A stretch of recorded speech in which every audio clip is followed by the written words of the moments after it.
buenas con todos.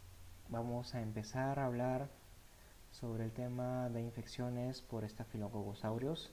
Debemos hablar y debemos mencionar de inicio que Staphylococcus aureus es un germen que un coco gram positivo, ¿ok? Es un coco gram positivo, lo que además respecta a él es coco gram positivo, se forma en racimos, se agrupa en racimos,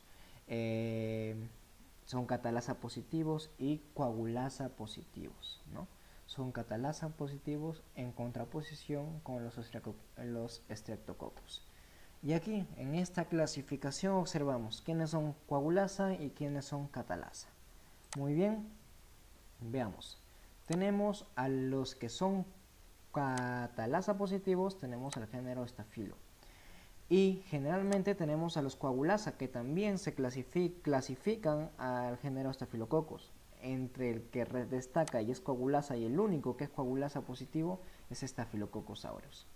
Y tenemos Staphylococcus epidermidis, saprophyticus, ludognesis, entre otras que son coagulasa negativo. ¿Y por qué es importante la coagulasa? La coagulasa es importante en este caso ya que es una enzima capaz de convertir el fibrinógeno en fibrina, ¿no? Lo convierte. ¿Y qué es lo que hace eso? Bueno, se coagula. Hay una coagulación ¿de qué? De la sangre. Se va a coagular la sangre. Es decir, si es que nosotros estamos infectados de repente por Staphylococcus, vamos a tener coágulos, vamos a tener infecciones cutáneas y en este caso coagulasa es un factor muy importante en la patogenia y en la virulencia de Staphylococcus aureus. ¿Por qué? Porque coagulasa y Staphylococcus van de la mano. ¿Por qué? Porque son demasiado y altamente invasivos. Y coagulasa positivo o los Staphylococcus aureus, que son coagulasa positivo, van a tener un factor importante en esto, en su patogenia, que vamos a explicar en un momento, pero ahora hablemos de la epidemiología. Muy bien. Lo que vamos a explicar de la epidemiología es que en este caso Staphylococcus aureus es causa de múltiples infecciones, tanto sea endocarditis, artritis sépticas, osteomielitis, infecciones de partes blandas, infecciones nosocomiales, ya sea infecciones en las heridas quirúrgicas, neumonías y entre otras bacterias.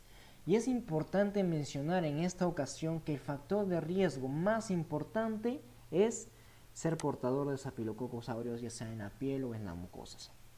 Muy bien, pero siempre va a haber ese grupito que está más predispuesto a contraer una infección por Staphylococcus aureus. ¿Y quiénes vendrían a ser? Los diabéticos, las personas que a veces se van a sus diálisis, la quimioterapia, los centros de enfermedades crónicas y las personas residentes en los centros hospitalarios. Muy bien, vamos a hablar de la patogenia. Hablemos un poco de la patogenia. Staphylococcus aureus es altamente invasivo. Ocurre una invasión directa en su patogenia y una patogenia por toxina. Vamos a hablar de la invasión directa. Sabemos que Staphylococcus aureus es piógeno, tiene una importante adherencia vascular y donde produce la infección vamos a ver infiltrado de polimorfonucleares, leucocitosis y entre otros, ¿no? Es importante hablar acá de la coagulasa. Muy bien, ¿por qué coagulasa? Tenemos nuestro Staphylococcus aureus. Staphylococcus aureus, si se observa en la parte de atrás, Staphylococcus aureus es característico porque sus colonias son colonias un poco doradas, formación dorada, si se observa en esta parte de acá, en el fondo de la diapositiva. Muy bien, lo que hace que Staphylococcus y coagulasa sean un factor importante de virulencia es la propia coagulasa que fabrica Staphylococcus aureus. ¿Qué es lo que hace la coagulasa? La coagulasa, como ya sabemos, convierte el fibrinógeno lo va a convertir en fibrina y produce coagulación. Pero una vez que es producida por Staphylococcus, la coagulasa convierte el fibrinógeno en fibrina y la fibrina ¿qué hace? Recubre en sí a Staphylococcus aureus. Entonces, al recubrirlo con fibrina, Staphylococcus muchas veces pasa desapercibido por el sistema inmunológico de la persona, y es más, esta persona, si es inmunodeprimida o está inmunosuprimida, con más razón va a pasar desapercibido. Entonces, el sistema inmune de dicha persona invadida por Staphylococcus aureus no es el suficiente, o no tiene la capacidad suficiente para atacar a Staphylococcus aureus. Muy bien. ¿Y cómo lo contraemos? Staphylococcus aureus, debemos recordar que Staphylococcus aureus está en el ambiente. Lo podemos encontrar en las superficies, lo podemos encontrar en el aire, lo podemos encontrar en las personas como portadores de las personas, y esto hace que sea o facilite su infección, ¿no? ¿Cómo podemos en este caso adquirir la infección? Por contacto directo, por pequeñas escoraciones. Hace falta pequeñas escoraciones, pequeñas heridas en la piel para que Staphylococcus aureus se inocule por ese medio y provoque una infección. Incluso puede provocar una infección sistémica como es la bacteriemia. Muy bien. Algo más que añadir. Los solo pinchazos, los pinchazos de esas personas diabéticas que son que tienen o que no, que tienen que administrarse la insulina diaria, pueden ser suficientes dichos pinchazos para que se inocule Staphylococcus aureus. Y es importante tener en cuenta la limpieza de dicha zona donde se va a aplicar la inyección, y la limpieza de los materiales que nos rodean, ¿no? Y la limpieza adecuada de las heridas al momento de nosotros provocárnoslas. Muy bien, Staphylococcus aureus también hay que mencionar que es una de las es con frecuencia una de las infecciones importantes intrahospitalariamente hablando, de aquellas heridas quirúrgicas, ¿no? Generalmente se forman pus en dichas heridas, y hay que nuevamente abrir dichas heridas, limpiar y cerrar. Pero eso es tema ya más adelante de la clínica que vamos a explicar. Y entonces hay que centrarse ahora, ya que hemos hablado rápidamente, por así decirlo, de la patogenia o de la capacidad que tiene Staphylococcus más la coagulasa para ser un patógeno altamente invasivo. Muy bien. También Staphylococcus aureus puede generar una patogenia a través de toxinas por la producción de hemolicinas y superantígenos como las toxinas TS, ST1 importantes, y generalmente que se relacionan con los famosos tampones, ¿no? Con los famosos tampones. Ya más adelante vamos a explicar también. Bien, si bien es cierto, Staphylococcus aureus produce un sinnúmero de cuadros clínicos, dependiendo de la forma de inoculación, dependiendo de la localización también. En este caso podemos observar infección de piel y tejidos blandos, en donde podemos obtener aquí la inflamación o la infección por Staphylococcus aureus, produciendo o generando una respuesta como la foliculitis, ¿no? La foliculitis, que es básicamente la infección de Staphylococcus en los folículos, en las cavidades de los vellos, en lo que debería ser los folículos. Se infectan los folículos, lo que va a dar una foliculitis. Si alguna vez tenemos alguna herida de repente por ahí, una herida pequeña que puede ocasionar una infección por Staphylococcus, a esto se le llama forúnculos, ¿no? A los forúnculos, que son, si se aprecia en la imagen, un poco más grandes que la foliculitis, y generalmente cuando se aprieta ocurre dolor, cuando se aprieta emana pus, y esta infección puede infectar, valga la redundancia, los tejidos subyacentes en donde se encuentra. Bien, puede provocar celulitis, también mastitis en las personas o en las mujeres ya que han dado a luz después de 3 a 4 semanas, puede provocar una mastitis. La infección de las heridas quirúrgicas también es producto de dicho Staphylococcus, y es una causa frecuente, y hay que tenerlo en cuenta. Eso es una causa frecuente de las infecciones quirúrgicas. La hidradenitis, que es básicamente la inflamación de las glándulas sudoríparas que se encuentran bajo en este caso la axila. La piomyositis, una inflamación, una infección de los músculos, y los accesos del psoas. Muy bien, los accesos del psoas ilíaco acá. Bien, en esta parte es la infección de partes blandas y piel. Muy bien, pero no queda ahí, sino que Staphylococcus aureus puede inflamar qué cosa, o puede por medio de dónde, por medio de una bacteriemia, es decir, el microorganismo se va al torrente sanguíneo, circula por dicho torrente sanguíneo y puede ir y provocar la infección localizada de los huesos. Entonces a eso vamos a llamar una osteomielitis. O si no, puede ir o localizarse a las articulaciones, provocando una artritis séptica. Como se observa, en la artritis séptica va a haber dolor a la presión, va a haber hinchazón, puede ocurrir fiebre. ¿Por qué? Porque hay fiebre, porque hay básicamente bacteriemia, hay una diseminación hematógena del estafilococcus. Vamos a tener infecciones de materiales prostéticos, que es una causa importante. Y una causa importante también acá, y es que no están, y lo menciono ahora, es que hay Staphylococcus aureus es una causa importante de neumonías o de infecciones respiratorias al inicio en los recién nacidos en las zonas intrahospitalarias, ¿no? Y es importante recordar eso, es una de las causas más frecuentes. Y además, por bacteremia podemos encontrar la endocarditis aguda, que es un signo de gravedad en sí. Vamos a tener bacteremia asociada a catéter. Entonces la mala higiene o de repente la contaminación de dicho catéter o dicho sitio de inoculación puede ocasionar una bacteremia. Muy bien. Luego tenemos por intoxicaciones o por formaciones de toxinas. Bien, la formación del síndrome de shock tóxico estafilocócico, que básicamente se presenta, bueno, es un cuadro, es un síndrome que va a presentar entre sus cualidades más importantes o sus signos más importantes, que es la descamación cutánea con rash difuso. Se va a observar. Más adelante vamos a hablar de esto.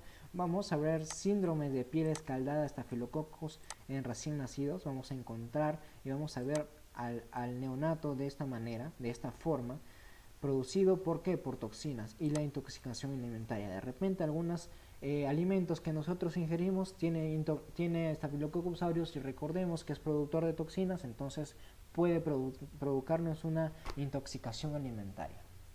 Muy bien.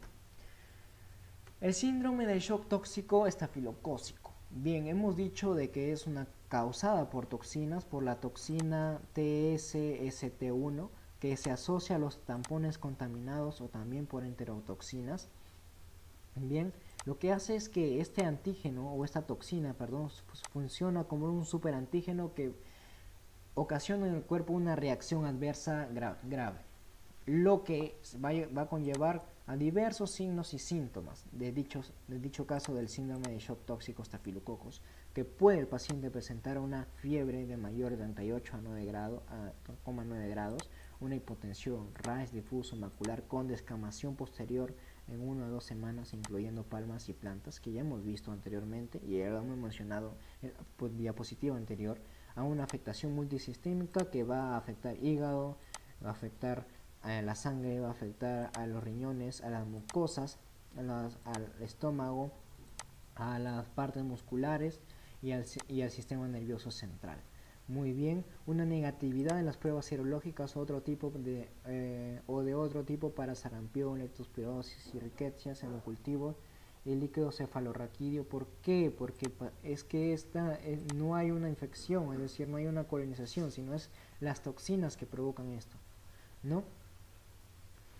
Bien, y acá es importante que no requiere evidencia clínica ni microbiológica de una infección estafilocócica previa o concomitante para el diagnóstico de este síndrome, ¿no?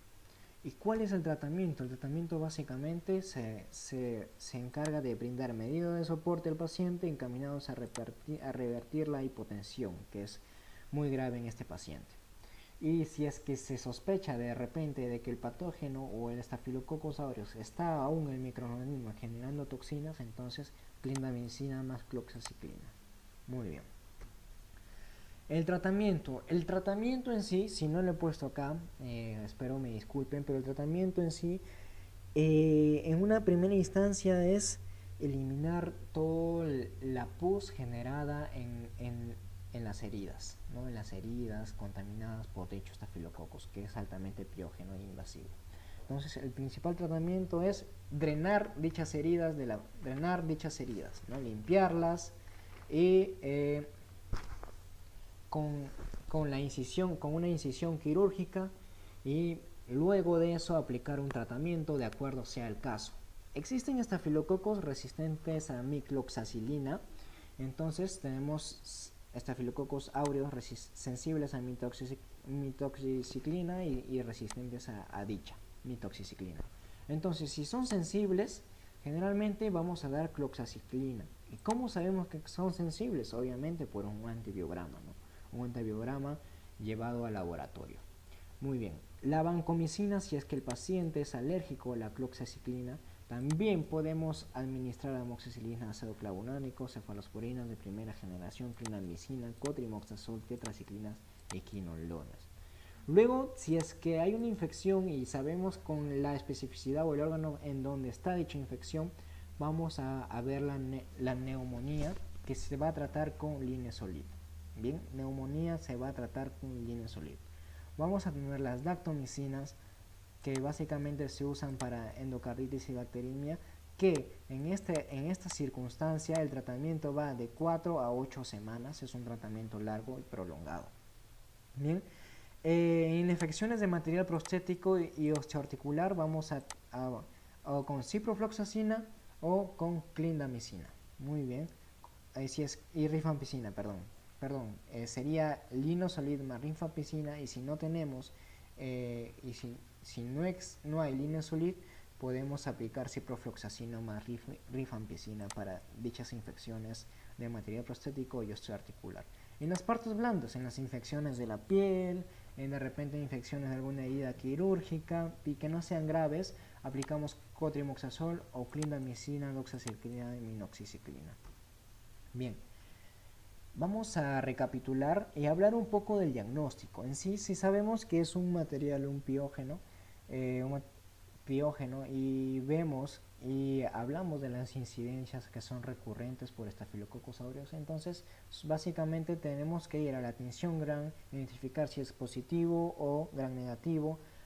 Incluso podemos diagnosticar al patógeno por la observación directa de aquella pus ubicada en dichas heridas quirúrgicas, y podemos observarlo directamente en el microscopio e identificar Staphylococcus aureus. Podemos utilizar el agar mannitol salado, que es específico para bacterias gram positivas, para que nos dé más o menos un camino para el correcto diagnóstico. Y bueno, ¿qué más? Staphylococcus aureus se forma en colonias, son cocos, son redonditos, y se observa sus colonias son doradas. Si ya no lo hemos mencionado, bueno, lo menciono ahora. Recordemos que Staphylococcus aureus, su principal factor de virulencia es la coagulasa. Bien, la coagulasa positiva. Se adhiere, es piógeno, causa principal de infecciones, de heridas quirúrgicas. ¿Qué podemos hablar?